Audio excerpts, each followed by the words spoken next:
सरकार बनाने का संख्या बल नहीं है तो क्या हुआ? हंगामा मचाने के लिए तो ये संख्या पर्याप्त है ही। कांग्रेस ने शायद यही सोचकर देश की संसद को बंधक बना रखा है। जिस संसद में देश के विकास के लिए कानून बनाए जाने चाहिए, वहां नारेबाजी, धरना, प्रदर्शन और बवाल किया जा रहा है और इसके लिए बहाने भी तरह तरह के गढ़े जा रहे हैं। कभी बिहार का एसआईआर, तो कभी ऑपरेशन सिंदूर, तो कभी ट्रंप का टैरिफ और भी पता नहीं क्या क्या। लेकिन ये सब सिर्फ बहाना है। वास्तविक दर्द तो कुछ और ही है, जो कि 21 सालों से गांधी खानदान को टीस रहा है।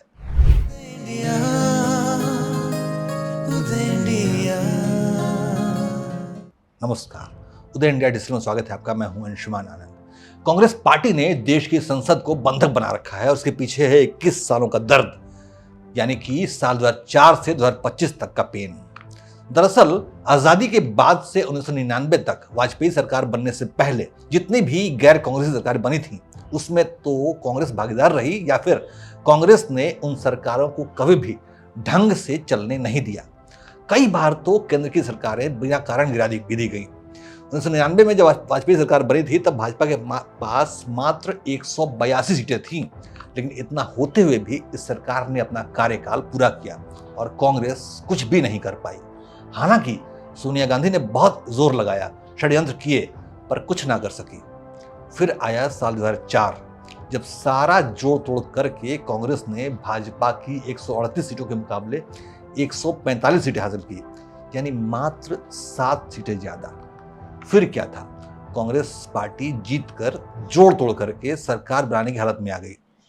सोनिया गांधी को प्रधानमंत्री बनाने की कवायद शुरू कर दी गई, लेकिन भाजपा ने विदेशी मूल का मुद्दा उठाया और सोनिया गांधी के प्रधानमंत्री बनने के रास्ते में अड़ंगा डाल दिया। खुद तत्कालीन राष्ट्रपति डॉक्टर एपीजे अब्दुल कलाम ने इस बारे में आपत्ति जाहिर की थी।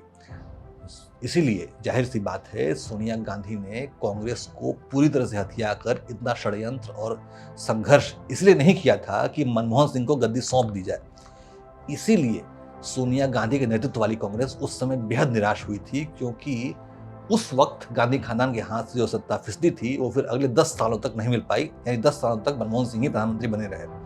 अगर सोनिया गांधी प्रधानमंत्री बनती तो हो सकता था कि राहुल गांधी भी 2000 मंत्रालय हासिल कर लेते, लेकिन खुद को दूसरों से ऊपर समझने वाला गांधी खानदान भला मनमोहन सिंह की कैबिनेट में मंत्री पद कैसे ले सकता था? आखिर गांधी खानदान अपने आप को देश का राजसी परिवार जो मानता है, जिसे जन्म से ही शासन का अधिकार मिला हुआ है। ऐसे में भले ही सोनिया गांधी और उनके नेशनल एडवाइजरी काउंसिल ने रिमोट से सरकार चलाई हो, लेकिन प्रधानमंत्री और मंत्री पद दोनों ही नहीं मिल पाए। जिसके बाद आया साल 2014, जब गद्दी पर एक चाय वाला बैठ गया। कांग्रेस ने सोचा चलो अगली बार तो मौका जरूर मिलेगा, लेकिन 2019 में उसकी आस फिर से टूट गई। और फिर क्या था, दुनिया भर के षड्यंत्र और आंदोलनों का दौर जारी हो गया। कभी CAA NRC के नाम पर, तो कभी किसान आंदोलन के नाम पर देश को आग में झोंकने की साजिश रची गई।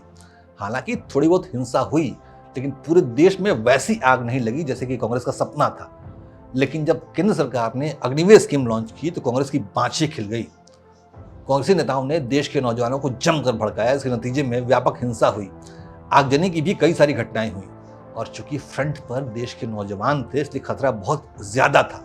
लेकिन मोदी सरकार अडिग रही, अटल रही और अग्निवीर स्कीम को वापस नहीं लिया, और धीरे धीरे वो आग भी शांत हो गई। उसके बाद आया 2024, जब मोदी फिर से प्रधानमंत्री बन गए।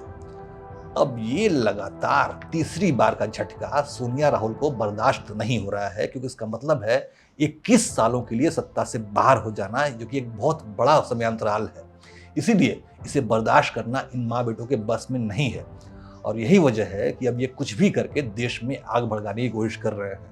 चाहे कुछ भी हो जाए, थोड़ी हिंसा और आगजनी हो जाए, कैसे भी करके पुलिस की गोली से कुछ लोग मर जाएं, और कुछ नहीं हुआ तो किसी कांग्रेस शासित राज्य या फिर इंडिया गठबंधन शासित राज्य में ही पुलिस की गोली कुछ लोगों पर चला दे।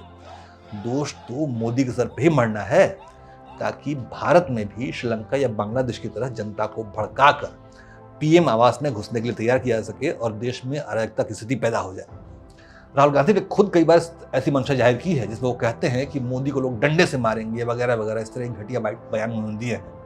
कांग्रेस चाहती है कि चाहे भले ही केंद्र में कांग्रेस की सरकार आए या न आए, लेकिन मोदी सरकार कम से कम सत्ता से हट जाए, क्योंकि मोदी सरकार जो कदम उठा रही है उससे भारत देश को तो फायदा हो रहा है, लेकिन कांग्रेस को दीर्घकालिक नुकसान हो रहा है।